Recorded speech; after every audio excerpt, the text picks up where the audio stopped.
Bonjour, il est 17h30, nous sommes jeudi, avant vendredi, ce qui est une vraie nouvelle. Et voilà, Arnaud est de retour. Arnaud qui était dans le train hier et finalement a réussi à se poser quelque part. Je ne sais même pas où tu es, Arnaud. Euh, Moi non mais, plus. mais voilà, donc nous sommes là avec Arnaud, Igor et Nicolas qui est très occupé par son téléphone. Euh, mais voilà, qui est avec nous. Et je sais Pavel qui nous regarde probablement de son transat. Donc bonjour Pavel. Euh, alors, que s'est-il passé entre hier et aujourd'hui? Je crois qu'il n'y a pas eu beaucoup de nouvelles. On en a eu un tout petit peu, mais Arnaud, on va commencer par toi, bien évidemment. Euh, et voilà, on a même des nouvelles de Pavel qui nous dit bonjour. Euh, Pavel Pointe. Pavel Point, exactement. Donc Arnaud, c'est à toi. Merci, Président. Bonjour à tous. Effectivement, une actualité économique et politique intérieure pas très dense, même s'il y a des signaux qui ne sont pas inintéressants.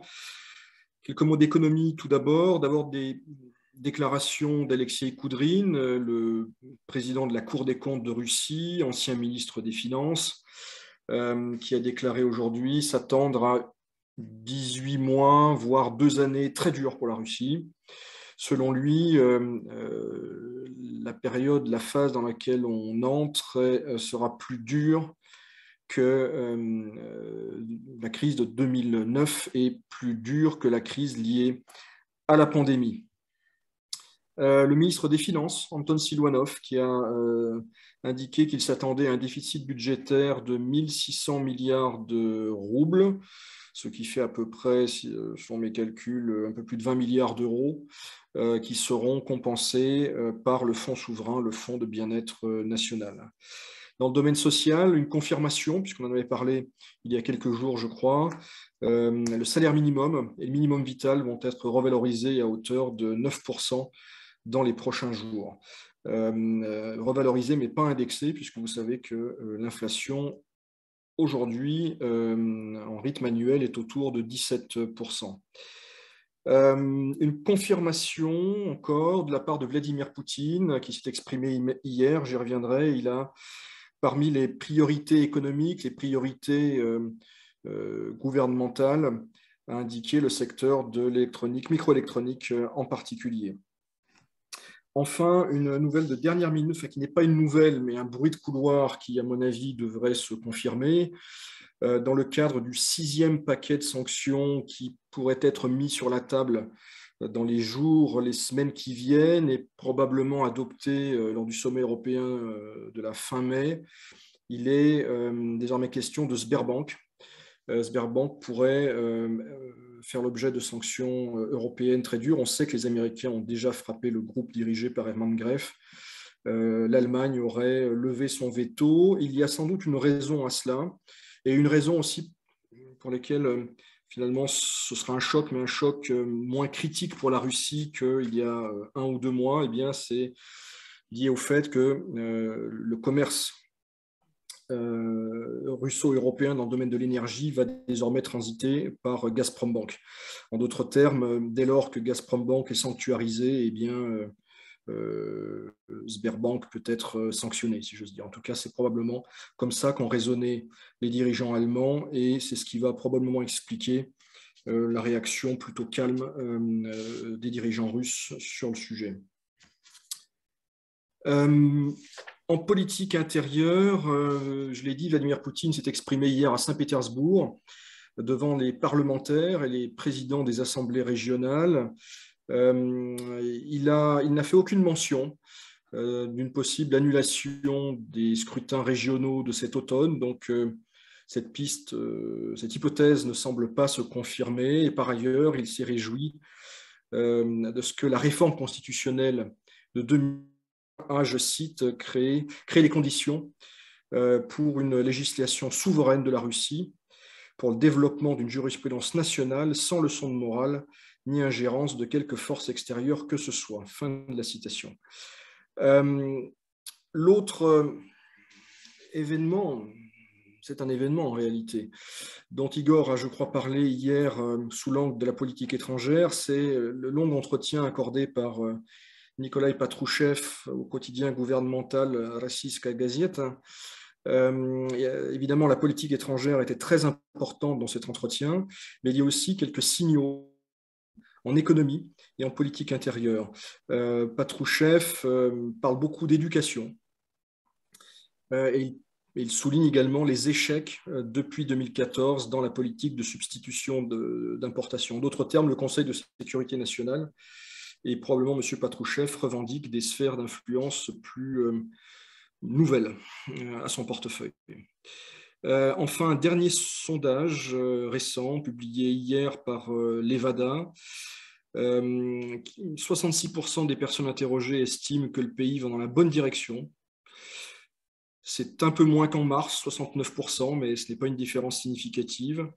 Et le taux d'approbation de l'action de Vladimir Poutine atteint 82%, stable ou à peu près stable par rapport au mois dernier.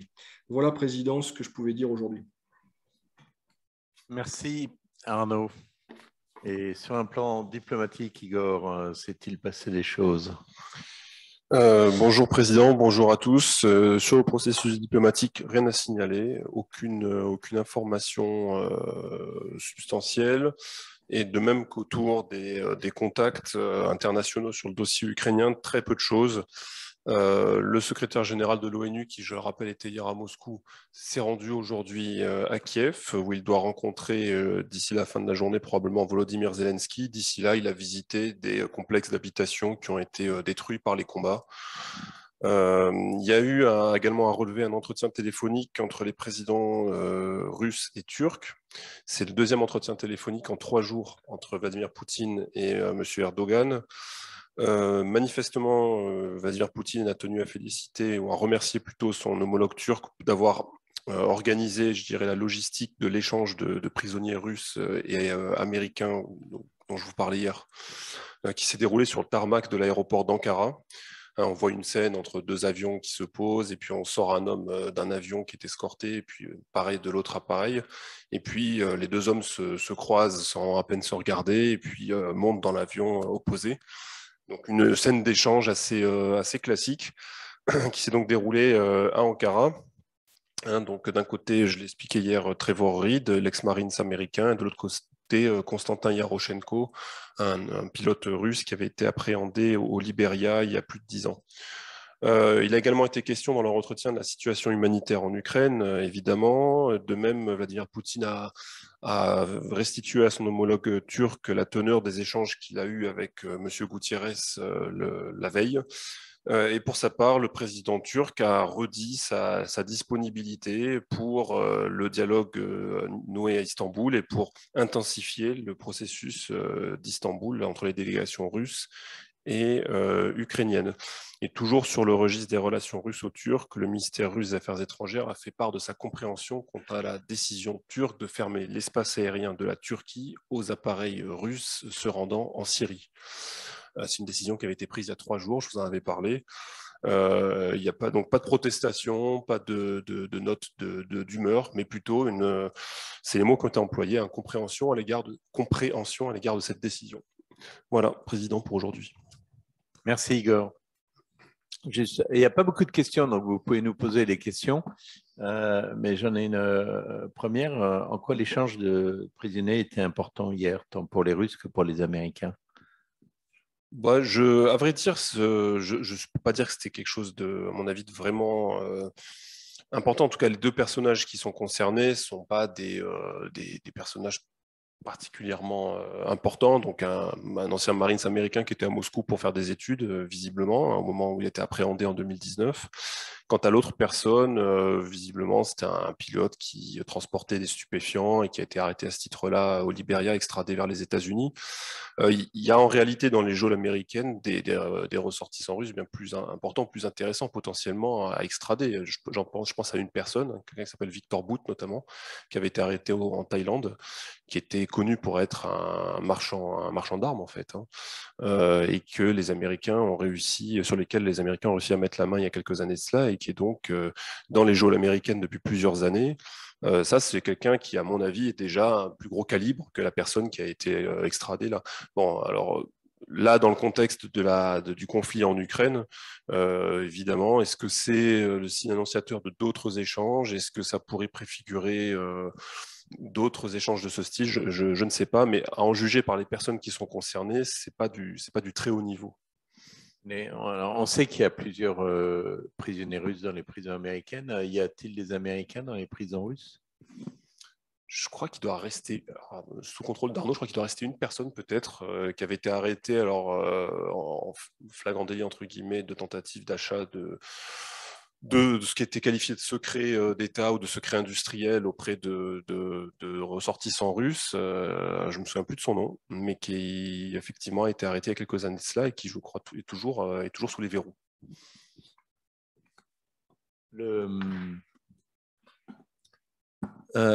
Merci Igor. Alors on nous demande, suite à ce que tu nous as dit, Arnaud, est-ce qu'une filiale russe d'un groupe français peut travailler avec Sberbank sans risque de sanction à l'heure actuelle? Oui, c'est pas la filiale qui sera sanctionnée, c'est Sberbank, mais elle risque de ne plus pouvoir effectuer de virement avec l'Union européenne. Donc c'est ça le problème. Donc il faudra qu'elle trouve une banque, qu'elle travaille avec une banque comme la Raiffeisen ou la Rosbank qui ne travaillent pas, qui ne sont pas sous sanction pour l'instant. On nous demandait Snowden encore en Russie. Oui, Snowden est toujours en Russie. Mais Snowden, c'est pas le même cas de figure. C'est pas la même chose Snowden, parce qu'il n'est pas prisonnier. Il n'est pas prisonnier. Cela dit, les Américains aimeraient à coup sûr mettre la main dessus, puisqu'ils considèrent que c'est un traître à mains égards. Et ils n'ont qu'une envie, c'est de faire passer par la justice et de lui mettre une peine excessivement lourde. Je me souviens que quand j'étais aux États-Unis en 2013, je faisais mon postdoc, j'entendais des gens dire des choses, les pires choses qu'on pouvait entendre sur Snowden de la part d'officiels américains, on va dire en off, ou d'anciens officiels américains, toujours en off, qui me disaient vraiment des choses exécrables sur Snowden. Donc, ce qui est certain, c'est que lui, il a tendu de pied ferme aux États-Unis, simplement pour l'instant. Le cas de figure que j'ai évoqué n'a rien à voir avec le cas de M. Snowden. Non, c'est plus Assange, Snowden. Assange, lui, en revanche, il y a des chances qu'il soit pour le coup extradé. Exactement. Bon, ça, c'est un autre cas de figure aussi. Par nos amis anglais.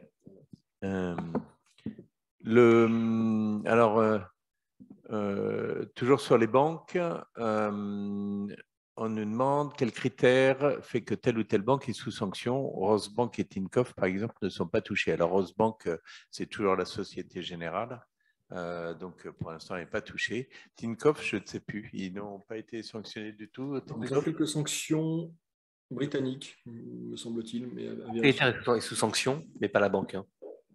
En tout cas, la banque Tinkoff permet toujours d'acheter sur les marchés financiers et il n'y a aucune limitation d'utilisation. Donc, j'imagine c'est la surface de la banque qui, donc plus la surface est grande comme VTB ou Sberbank, qui attireront les autorités américaines. Je crois que l'idée, c'est de paralyser l'économie russe en attaquant les grosses banques, celles qui sont utilisées par toutes les entreprises, comme Sberbank, comme VTB. Alors, les prochaines. Sont des banques d'État.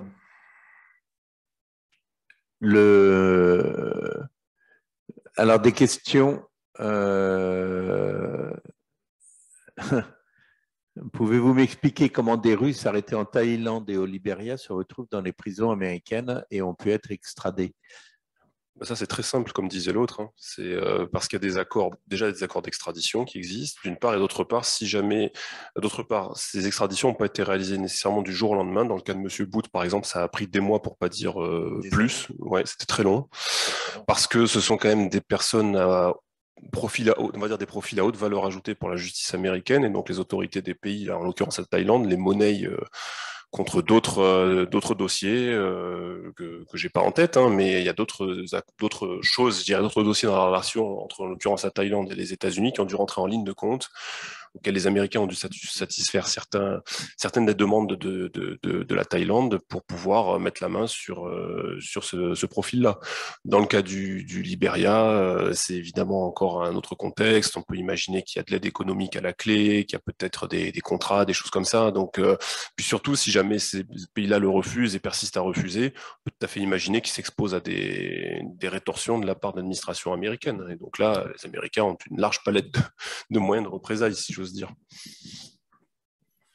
Alors, demande s'il va y avoir bientôt une CCIFR Banque. C'est une bonne idée. Confiez-nous votre argent et on va créer une banque.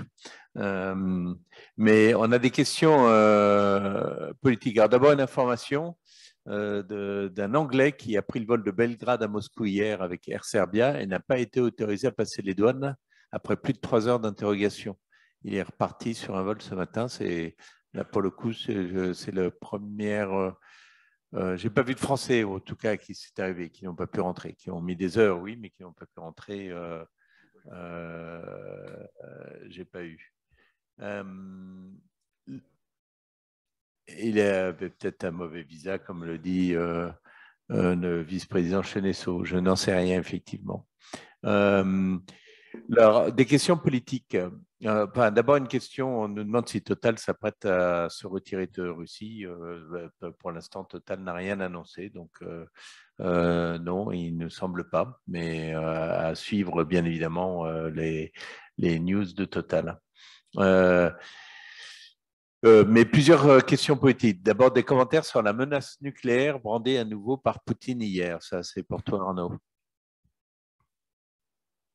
Pas certain que ce soit très nouveau par rapport à ce qui avait été dit il y a 2 ou 3 jours. On avait discuté des déclarations.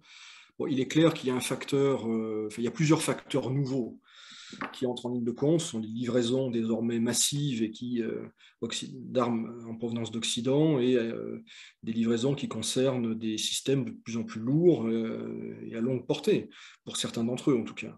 Donc ça, c'est quelque chose de nouveau qui hérite au plus haut point la direction russe. Voilà, donc il y a des mises en garde qui ont été adressées d'abord par la voie diplomatique. On sait qu'il y a des notes qui ont été adressées via l'ambassade russe à Washington, aux États-Unis et à d'autres pays. Hier, c'est une nouvelle déclaration pour, je pense, signifier que la Russie est sérieuse. Après, de quoi parle-t-on? Est-ce qu'on parle de frappes sur des territoires de l'OTAN, de frappes tactiques en Ukraine? Difficile à dire. En tout cas, comme le relevait Igor ces derniers jours, on est très clairement dans une phase d'escalade et finalement, l'une et l'autre des parties entend régler la chose sur le terrain par la voie militaire. Donc voilà, on en est là aujourd'hui. Et d'où l'absence d'ailleurs de nouvelles diplomatiques qu'évoquait Igor en début de briefing. Et la Transnistrie dans tout cela? Transnistrie, on en parle effectivement beaucoup ces derniers jours. Alors, le début, je dirais, c'est une déclaration d'un général russe vendredi dernier qui avait mentionné la Transnistrie parmi les objectifs possibles de la deuxième phase. C'est très surprenant pour au moins une raison, c'est que il n'y a pratiquement pas de militaires russes en Transnistrie. En d'autres termes, aujourd'hui, c'est un objectif absolument inenvisageable. Alors certains estiment en revanche que l'Ukraine peut... En tout cas, le conseiller du ministère russe de la Défense, M. Arestovitch, a signalé la disponibilité de l'Ukraine pour régler le problème si la Moldavie le demande. Quand je dis régler le problème, c'est-à-dire s'emparer de la Transnistrie. Oui, le conseiller ukrainien, le président ukrainien. Ouais, conseiller, M. Arestovitch, qui est conseiller de M. Reznikov, le ministre ukrainien de la Défense. Ouais, c'est ça. Mais ce qu'il faut voir, c'est que ce dossier de Transnistrie, dont on parle depuis quelques jours, donc on a compris, il y a la Russie, ça vient d'être dit, l'Ukraine qui gesticule un petit peu. Mais en réalité, il y a d'autres pays qui sont concernés. Il y a aussi la Roumanie, puisqu'il y a des revendications depuis des années sur le projet, ce qu'on appelle la Grande Roumanie, c'est-à-dire en gros l'absorption de la Moldavie par la Roumanie, ce qui permettrait à la Moldavie, par transitivité, de rentrer dans l'Union européenne en devenant une province de la Grande Roumanie. Tout ceci est bloqué pour un tas de raisons, dont le fait qu'il y a ce conflit à la résolution gelée en Transnistrie. Donc on comprend bien que si jamais les choses s'enclenchent en Transnistrie vers un recours à la force par les Ukrainiens qui prétendent régler donc cette question-là en un claquement de doigts, pour reprendre l'expression de M. Arestovitch, on voit mal la Roumanie rester les bras croisés, sauf que la Roumanie étant membre de l'OTAN, évidemment, ça va donc aussi toucher l'OTAN. Et donc là, on voit tout à fait la dynamique d'escalade encore, avec un élargissement du conflit de l'Ukraine à d'autres pays, et dont au territoire de l'OTAN, via la question de la Transnistrie. Donc c'est pour ça que les choses c'est non seulement un second front, mais ça peut être un second front extrêmement dangereux et glissant.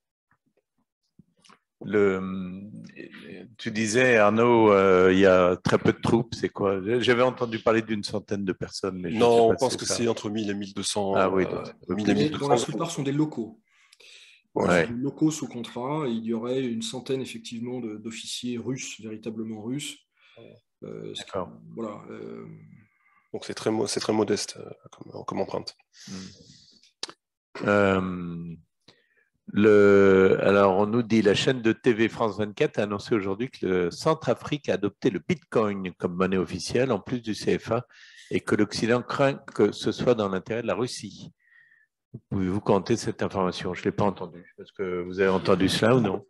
Je l'ai vu passer, mais je ne suis pas sûr que ce soit... Non, ça serait dans l'intérêt de la Russie?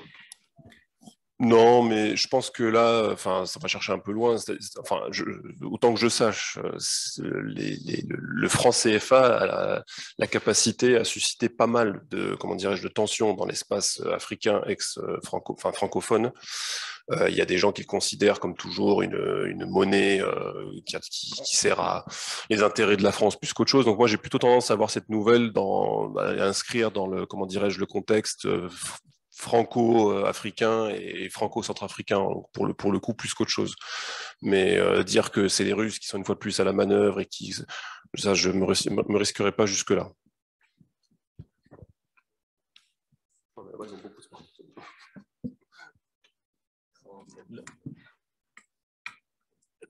Selon un dossier publié par Sherpa Advisory Group, Citibank, Raiffeisen et Unicredit prévoient aussi de quitter la Russie, donc il ne restera plus de banques étrangères. Dans ce cas, quelle solution vous restera-t-il pour garantir des transferts entre la Russie et l'étranger? Ou est-ce que l'information est fausse? L'information, je ne sais pas si elle est vraie ou fausse, mais de toute façon, Tinkoff marche toujours, Rosbank marche toujours, le Gazprom Bank marchera peut-être, puisqu'après tout, ils ne seront pas sous sanction. Donc, il y a toujours quelques banques qui fonctionneront. Mais si l'Occident veut bloquer toutes les banques, ils pourront le faire. Mais pour l'instant, elles ne le sont pas toutes. Il y a des questions militaires, alors on ne répond pas aux questions militaires. Des nouvelles des diplomates français.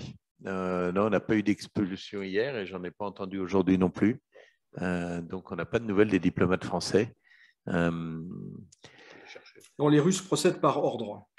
Ils répondent, j'ai l'impression, dans l'ordre des expulsions qui ont été faites en Europe. Donc il y a eu les Néerlandais, il y a eu les Belges, les Allemands, la mission de l'Union européenne, et je pense que la France a annoncé ses décisions un peu plus tard, et donc les mesures de rétorsion vont arriver le moment venu. Pendant le 1er mai. Rosbank marchera-t-elle encore si elle n'est plus filiale de la SG? Bien sûr, oui, elle fonctionnera. C'est ce que nous avons bien expliqué les représentants de la Rosbank. Alors, en fait, on ne verra pas de changement pour nous particuliers qui avons un compte à la Rosbank. Et les particuliers peuvent-ils ouvrir un compte chez Gazprom Bank? Je n'en sais rien. Mais je pense parce qu'il y a des agences Gazprom Bank, donc oui. Bien sûr, c'est une banque de détail aussi. Oui. Alors, nous parlons logiquement beaucoup de groupes français qui ne quitteraient pas la Russie, mais avons-nous des infos concernant les groupes asiatiques et coréens notamment? Comment ces groupes réagissent-ils? Alors, sur les groupes asiatiques, il y a une distinction entre les Japonais et les autres. Les Japonais sont plus sensibles et effectivement ont plutôt tendance à quitter en partie. Là aussi, pas tous, hein, loin de là. Mais les Coréens et les Chinois, je ne les vois pas du tout quitter la Russie pour l'instant. Donc, effectivement, les Asiatiques hors japonais sont moins sensibles. En tout cas, tout ce qui se passe en Europe. On nous confirme que les particuliers peuvent ouvrir des comptes chez Gazprombank. Et savez-vous si on peut faire des virements de Tinkoff vers N26 et Revolut? Je n'en sais rien. Milice en France a rejeté les virements de TCS. Je ne connais ni Milice ni TCS, mais je ne sais pas si on peut faire des virements de Tinkoff vers les néobanques.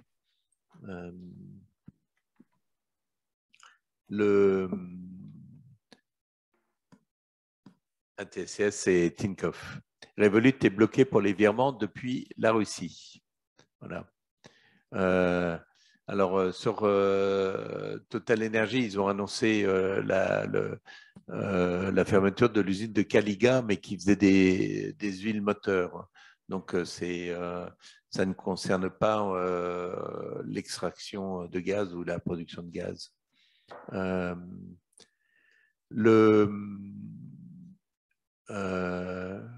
On n'a plus de questions. Voilà. On a fait le tour de vos questions aujourd'hui. Ce sont des lubrifiants, des huiles moteurs. Merci d'avoir précisé, Pavel, effectivement, il faut bien dire ça. Voilà. C'était une précision effectivement de Pavel qui suit donc de son transat ce qui se passe. Tout à fait, discussion. L'usine, pas d'annonce officielle de la part de Total Energy. On l'a lu aujourd'hui. On l'a lu aujourd'hui dans Interfax, en tout cas. Pour info, Revolut est fondé par un Ukrainien de Kiev. Et voilà, on n'a plus de questions. On nous dit sacré Igor. Non, mais il ne nous reste plus qu'à vous remercier. On va, je vais donner la parole à Nicolas et profitez de Nicolas parce que c'est la dernière fois que vous le voyez, en tout cas au mois d'avril, puisque Nicolas part aussi en vacances. En fait, c'est un monde absolument épouvantable où Pavel est en vacances, Nicolas part en vacances. Igor part en vacances. Igor ne sera pas là non plus demain. Ah oui, c'est la dernière fois aussi que vous voyez Igor au mois d'avril. Voilà, il ne restera que Arnaud et moi-même. Donc, on va essayer de trouver un invité surprise.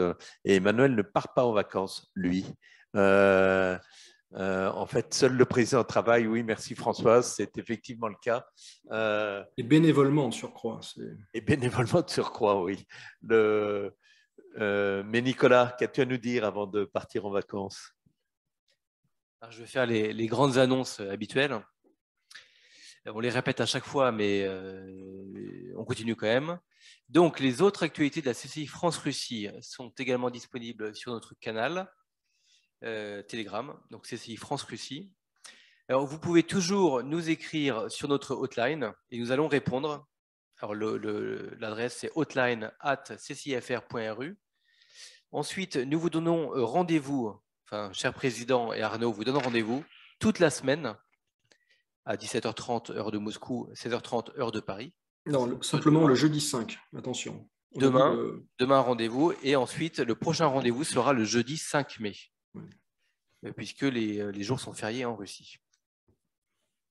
Le 5 mai, vous retrouverez donc Arnaud et moi-même, puisque les autres ne daignent pas sortir de leur transat.